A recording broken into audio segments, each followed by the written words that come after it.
আসসালামু আলাইকুম। আজকে আমি ছাদে একটা মরিচ গাছ লাগাইছিলাম, সেই গাছ থেকে মরিচ তুলব। সে বৃষ্টি হয়ে যায়, এই অবস্থা হয়ে থাকে ছাদটা। বৃষ্টি একবারে মানে বন্ধ হইলে তারপরে আর কি ঝাড়ু দিব চিন্তা ভাবনা করছি। মরিচ নিব, তো এই যে এই মরিচ গাছটা, একটা মরিচ গাছ, একটা মরিচ আর কি। তো এই তো এইখান থেকে আর কি কয়েকটা মরিচ হয়েছে, মরিচ কয়েকটা নিব। একটা ভিতরে পাকছে, ওইটারে বাকি হইতে দিছিলাম। সরো দেখি, না তোমার ছিঁড়তে হবে না, আমি ছিঁড়ি। বিসমিল্লাহির রহমানির রহিম। এখানে ধরো, তাহলে দেখতে দাও আমাকে। হ্যাঁ, একটু ই করে ছিঁড়ি, দেখি দাঁড়াও। না হইব, যাও, তোমার লাগবে না। না না না, ওইটা দিয়ে তুলবো না। তো না, তুমি পারবা না আমা, গাছের লড়ে দেবো গা আমু নেই। একটা মরিচ একটা ছিঁড়ে যাও। হ্যাঁ, এই গাছের গোড়া লড়ে যাবো।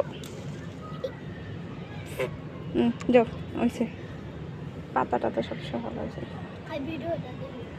এই যে এগুলি মোটামুটি এটা ঠিক আছে, এটা বাতি হয় নাই, এটা থাকবো। যেগুলি বাতি হয়েছে সেগুলো তুলবো, আর বাকিগুলি গাছেই থাকবে।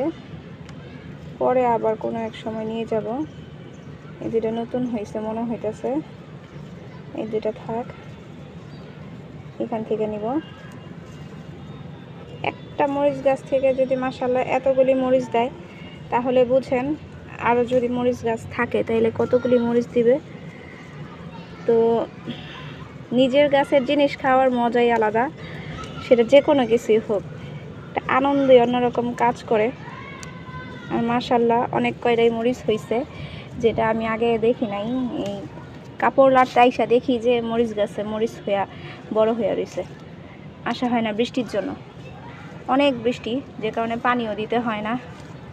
পানি দেওয়ার আগে পর্যন্ত দেখছিলাম যে মানে বৃষ্টি হওয়ার আগে পর্যন্ত ফুল আসছে। হ্যাঁ, তো এতগুলি যে মাশাআল্লাহ মরিচ ধরছে বুঝতে পারি নাই। এই যে মরিচ গাছটা, এটাই প্রথম মরিচ ছিল, এই লাল মরিচটা, এই যে দেখতে পাচ্ছেন।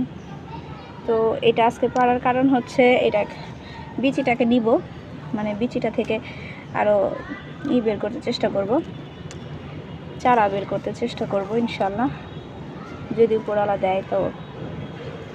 আর এমনিতে কাঁচামরিচ যেগুলো সেগুলো খাবো, তরকারির জন্য নিয়ে যাব। আরও হবে এই যে ফুল দেখতেই পারতেছেন, এই যে এটাতে পুরাটাই ফুল আসবে। হ্যাঁ, তারপরে আবার এই যে এগুলো কয়েকদিন আগে হয়েছে মনে হয়, এরকম মনে হচ্ছে। তো সব কয়টা নিব না, যেগুলো বেশি বড় হয়েছে নেওয়ানের মতো সেই কয়টা নিয়ে যাব। তো দেখি চেষ্টা করে এটা থেকে আরও একটা গাছ উঠাইতে পারি কিনা। আর হ্যাঁ, এটা কিন্তু আমি এমনিতেই পাইছি, ছাদের এক কোনায় হয়েছিল, সেটাতে আমি আয়নারকে যে টপে লাগাই নিছিলাম, তারপরে এত বড় হয়েছে। দোয়া করবেন যাতে আরও এরকম ছাদে আর কি গাছ লাগাইতে পারি, আর গাছ থেকে যাতে ফল খাইতে পারি, এরকম মরিচ হোক কিংবা অন্য কিছু হোক, এগুলো জানি উঠাইতে পারি। তো এই তো আর ওরকম বড় নাই, যে কয়টা আছে এই কয়টা আবার পরবর্তীতে তুলতে পারবো। এই যে দেখতে পারতেছেন, এই একটা গাছ থেকে এতগুলো কাঁচামরিচ হয়েছে, আলহামদুলিল্লাহ আলহামদুলিল্লাহ। তো কেমন লাগতেছে জানাবেন, আমার কাছে খুবই ভালো লাগতেছে আমার গাছ, তো এর জন্য আমার কাছে ভালো লাগতেছে।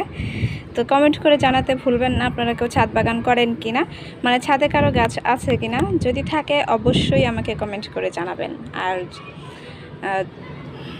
আমার জন্য দোয়া করবেন যাতে এরকম আরও গাছ লাগাই, আমি গাছের থেকে ফলগুলো নিতে পারি কিংবা সবজিগুলো নিতে পারি। তো আজকে পর্যন্ত সবাই ভালো থাকবেন, আসসালামু আলাইকুম।